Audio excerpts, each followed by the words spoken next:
travailler sur ces espaces temporaires à partir d'un récit et d'installations extrêmement légères qui se montent très vite, qui se démontent très vite et qui permettent de changer l'usage d'un espace. Le principe de la scénographie urbaine, c'est de dire que c'est l'usager lui-même qui va devenir acteur de l'espace public.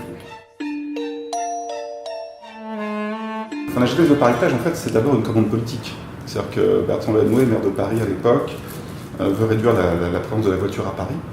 Et vous savez que sur les berges de Seine, il y a une voie circulée, une voie rapide. Et le maire a décidé d'arrêter la circulation un mois l'été. Et la deuxième commande, c'était de travailler sur un espace pour les familles et les Parisiens qui partent en vacances. D'où l'idée de Paris-Plage. Ça a amené l'idée de la réversibilité de l'espace public en premier lieu. Donc Paris-Plage, ça a été un espèce de déclencheur d'une nouvelle façon d'aborder la ville et de se dire qu'un espace public pouvait avoir plusieurs fonctions. 10 ans d'expérience, de rendez-vous que plus personne ne peut arrêter, qui est devenu presque patrimonial pour Paris, mais au départ c'est un geste. En permettant aux gens d'expérimenter de façon un peu gonflée d'ailleurs aussi, parce que se retrouver en maillot de bain face à la conciergerie, c'est assez gonflé quand même. Par l'expérience, on travaille ensemble.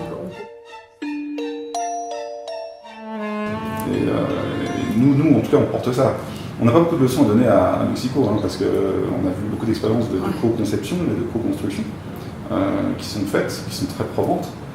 Donc c'est plutôt des échanges vraiment de culture, là, pour le coup. Nous, on sait ce qu'on va ramener, par contre. Il y a un énorme danger aujourd'hui, c'est la vie muséale et touristique. On est une des premières villes touristiques du monde. Et que le patrimoine, l'ultra-patrimonial, peut vraiment tuer une vie. C'est un peu bousculer la vie de l'ingénieur, un peu bourgeoise, qui peut être hygiéniste, pour retrouver une ville de faubourg, une ville avec un peu de frottement. Parce qu'aujourd'hui, Paris, pour ceux qui y habitent en tous les cas, c'est plutôt une ville aimable, mais elle commence un tout petit peu à s'ankyloser. Parce que la ville de Mexico, c'est une ville, c'est vraiment, on l'a ressenti comme un corps vivant, un organisme, vous voyez, et ça c'est important.